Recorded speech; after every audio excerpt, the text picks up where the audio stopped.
twumve. Imyaka yose ishize nkiri hano mu isi, bagenzi banjye nabonye Imana yacu ntakisumba ubumana bwayo.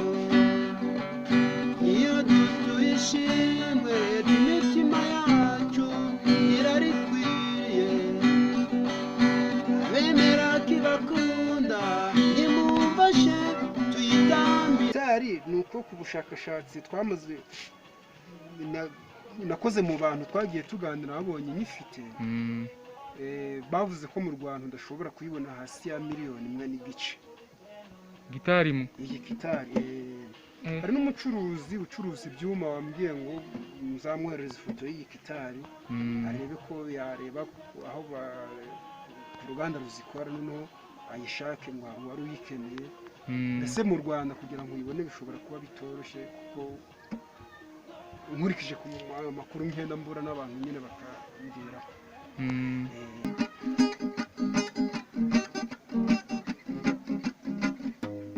Ndaje mwami Yesu rwose ndengera, nabuze uwangiza kugira ngo nduhuke. Dore isi yambanye ntoya rwose ndengera, uye mubona izeraga nibo banyine amahoro.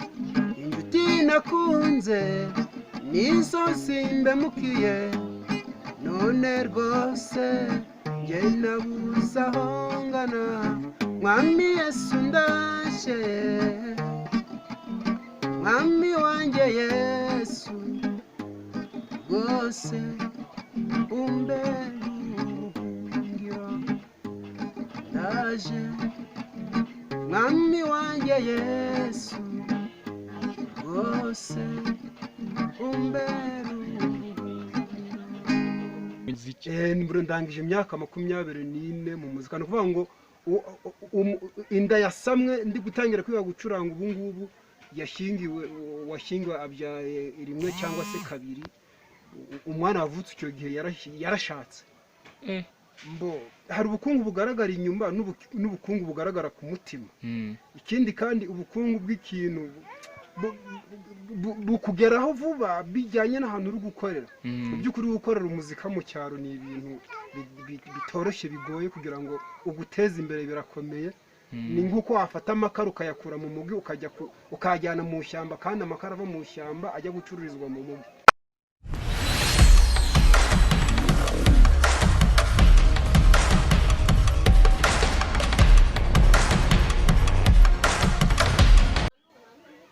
Tubaye ikaze cyane ku biganiro bya Kivu Post, YouTube channel ya Kivu Post.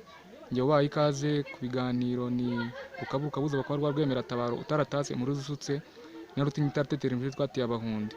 Aha rero kuri kamera za Kivu Post turi kumwe n'umugabo, ndagira ngo muramubona uko afite igicurangisho cy'umuziki. Ndagira ngo atangira twibwira amazina ye. Mugabo witwa nde? Nitwa tugira amahirwe TELESPHORE, bakaba banyita muhawe n'Imana.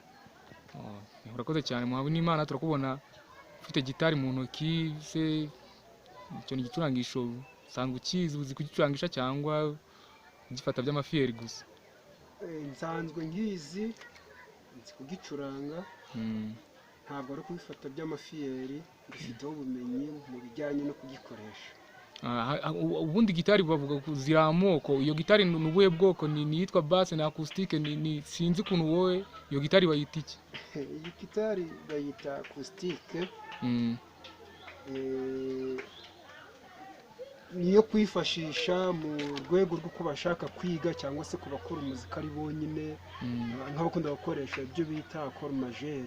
Iyi na acoustique. Ubwo itandukanire n'izindi se wenda iza basse utuyitubwiyeho gatoya ariko ukabitubwira ubinabitwereka aho itandukana n'izindi? Aho bitandukaniye, nka gitari ya basse igira imigozi 4 cyangwa se 5. Nuko ntari kumwe nayo mbanyikweretse. Ariko aho bitandukaniye n'izo za basse nuko zo nizo kunganira undi muzika uba uri gukorwa niba hari akompanyuma umuntu afite akompanyuma urugero yafasha kore ya sol hakaba ari na basi igomba kuyikurikira kugira ngo nyine umuziki urusheho kubaho mwiza naho icyiza cyizi rero nuko iyo uyifite uri wenyine uracuranga umuntu yagusura nka gutyo ukamuririmbira bidasabye izo za basi kuko watunyurizaho gato yase mbere yuko tubwira amateka yawe na gitari ukatwereka gatoya birashoboka rwose nabibereka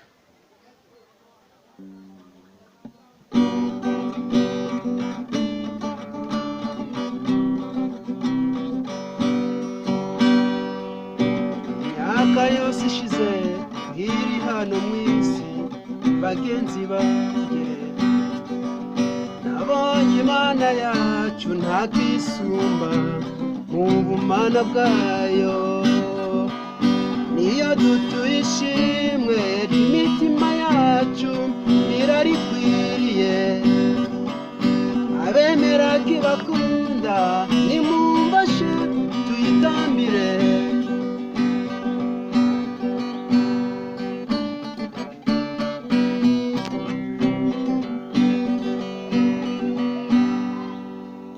urakoze cyane Telesphore hanyuma ndagira ngo nkubaze njyewe amakuru nakumenyeho nuko usanzwe uri umuhanzi ese mu buhanzi bwawe umazemo igihe kingana iki gitari ndumva ushobora kuyicuranga kuko umuryo kumvikana umaze igihe kingana iki wiga umuziki cyangwa se wowe umenye ryari ubuhanzi bwawe mbese buhera ryari kugeza ubu ngubu ubuhanzi bwanjye burya ikintu iyo umuntu amaze igihe mu kintu ni igihe aba yaragitangire kucyinjiramo kugikoraho ndibuka natangiye kwiga gucuranga muri za 97 nibwo natangiye gukora muri gitari ngo mu 97 ubu ngubu hashize imyaka 24 nibwo wavuga ko umaze mu muziki nibwo ndangije imyaka 24 mu muzika no kuvuga ngo inda yasamwe ndi gutangira kwiga gucuranga ubu ngubu washyingiwe abyaye rimwe cyangwa se kabiri umwana wavutse icyo gihe yarashatse imyaka 24 mu muziki abandi bamaze imyaka 24 baba bafite ibigwi bikomeye wenda n'umuziki warabagiriye akamaro ngiye nibyo ndeba nk'umuziki w'ubucuruzi wowe hari icyo umuziki wavuga wakugejejeho mu byerekeye tuvuge nk'ubukungu wenda hari ubukungu bugaragara inyuma n'ubukungu bugaragara ku mutima ikindi kandi ubukungu bw'ikintu bukugeraho vuba bijyanye n'ahantu uri gukorera mu by'ukuri gukorera umuzika mu cyaro ni ibintu bitoroshye bigoye kugira ngo uguteze imbere birakomeye ni nk'uko wafata amakara ukayakura mu mugi ukajyana mu ishyamba kandi amakara ava mu ishyamba ajya gucururizwa mu mugi mu cyaro ubundi hano ni mu cyaro cya hehe ntabwo nigeze nkubaza ngo ni icyaro cya hehe ku buryo umuntu yakumva wenda uburyo icyaro gishobora kuba cyaratumye ubukungu bwawe mu muziki butabaho ni icyaro cyo mu murenge wa Kivumu mu karere ka Rutsiro ahangaha twicaye ni mu kagari ka Kabujeri hanyuma se byavuga by'ubukungu bwo ku mutima umuziki ushobora kuba warakugejejeho byose birahari cyangwa ku mutima birahari umuziki wamfashije guhanga no mu byatumye wenda hari nguririmbira nuko na hanze uriya mwanya tunyuzemo kuririmbira kara gace nuko nagize ubukungu ku mutima mu buryo bw'ibitekerezo ni ukuvuga ngo umuziki wagufashije gukira mu buryo bw'ibitekerezo ubu se ibihangano kuva mu myaka 24 ni nk'ibiki wakoze mu muziki tuvuge hari abantu bavuga ati mfite indirimbo zanditse maze gusohora indirimbo zingahe muri ubwo buryo ntibute wabisobanura mu magambo makeya ubu mufite indirimbo 3 maze gusohora muri studio nshaka gushyira hanze ku bintu byo nakoze mu muziki ni amateka ari hirya y'izo ndirimbo maze gukora ariko hari ibyo nakoze ngahantu n'izanditse hari izo wanditse wenda hari indirimbo nanditse mfite zibitse ubwo ni nka zingahe mfite nk'indirimbo zigera nko muri 40 mfitiye icyizere ku buryo wambere ati tugende nkajya kuzikora ubundi ufite imyaka ingahe niba umaze imyaka 24 mu muziki tuvuge watangiye gukora umuziki ni imyaka ingahe umaze mu muziki njyewe mfite imyaka 38 imyaka 24 mu muziki rero uraje wavuze uti indirimbo wasohoye ugiye no kuzishyira kugira ngo sinini warazijyanye mu bitangazamakuru n'ahandi henshi hatandukanye cyangwa se niba ari nko kuri YouTube channel wenda aho waba warazishyize aho umuntu yazisanga kugeza ubu YouTube yanjye. Ubwo ni TELESPHORE cyangwa wenda ndabishyira munsi y'izina ryayo abantu baze kuyibona. Ni TELESPHORE yoshyira hasi. Tubwire rero indirimbo zawe zibanda ku buhe butumwa nk'izo ngizo eshatu wasohoye wenda ni zivuga kuki, hanyuma ni iki gishyashya kizirimo nk'umuntu uje guhangana watanga imuziki 1997 ariko uzisohoye muri 2021 ni akayi gashya karimo wavuga uzanye ku buryo umuntu wenda yajya no kuzireba? Indirimbo zanjye zirimo iyobokamana, ikindi zikavuga no ku buzima busanzwe. Nafashe ubuzima bwo hanze mu buryo tubaho busanzwe mbuhuza n'iyobokamana, nkuramo ikintu kizimba cyafasha abantu bakagira uburyo bibona haba mu buzima bwo hanze ndetse no mu buzima bw'iyobokamana. Hanyuma se abantu bamwe indirimbo z'iyobokamana cyangwa se za gospel ntago zicuruza mu by'amafaranga, wowe ibyo bintu kuki ari byo wahisemo kandi numva umaze umuziki umazemo igihe kirekire wenda wakabaye warakurimbye n'ibindi? Nuko Imana hari ibyandinze kandi Imana nyiha agaciro kuko ntumwemeramana ntumunyedini. Ntabwo rero najya kuririmba ibyo hanze nsize Imana yandemye. Yego nabyo nshobora kubiririmbaho bijyanye n'igihari cyagirira abantu akamaro. Tubwire ni iki gishya rero uzanye mu muziki ku buryo umuntu wenda yakunda kujya kureba wenda YouTube channel yawe cyangwa se n'indirimbo zawe umuntu yazisanga? Igishyashya igishya nzanye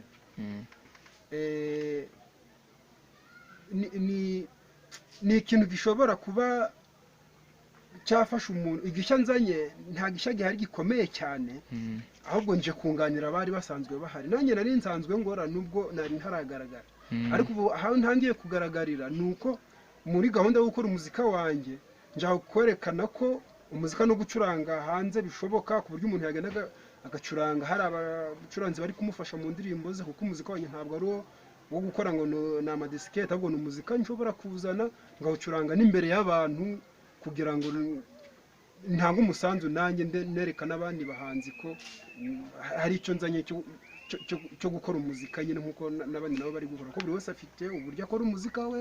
Hari ukora akoresheje disikete cyangwa se akagenda na furashe, ariko ngewe nzagenda na gitari n'abandi bishoboka kugira ngo ngaragaze icyo gishya nyine mu muzika wanjye. Hari abahanzi se bari mu muziki wenda usanzwe wemera ufata nk'icyitegererezo cyangwa? Barahari. Abo ni nk'abande cyane njya mu muzika. Ngitangira umuzika nakundaga injyana z'abakongomani, ariko ngakunda uwitwa Koffi Olomide nawe nge muzika. Noneho nagiye menyera ubwenge maze kwegera hejuru, nkunda ba Werasoni mu njyana za rumba. Naho mu Rwanda se nako ndi kumva utavuga bo mu Rwanda? Mu Rwanda umuhanzi nakundaga cyane ni uwitwa Nyangezi. Masabo Nyangezi. Masabo. Hari indirimbo yese uzi? Hari indirimbo nakunda kumva yitwa ni Kavukire. Kavukire bashobora kuyicuranga se ku muntu ufite na gitari? Mukamusoni. Nabishobora, nuko burya iyo ucuranze igihangano cy'undi muntu niwe uba uri gusunika imbere, ahubwo nayo ngomba kuzana ibyanjye nanjye bakazumva ko nakoze ubwo hasigaye. Noneho watunyurizaho gato mbere yuko dukomeza n'ikiganiro ku ndirimbo zawe wenda imwe muri zo byo uteganya gushyira kuri YouTube channel.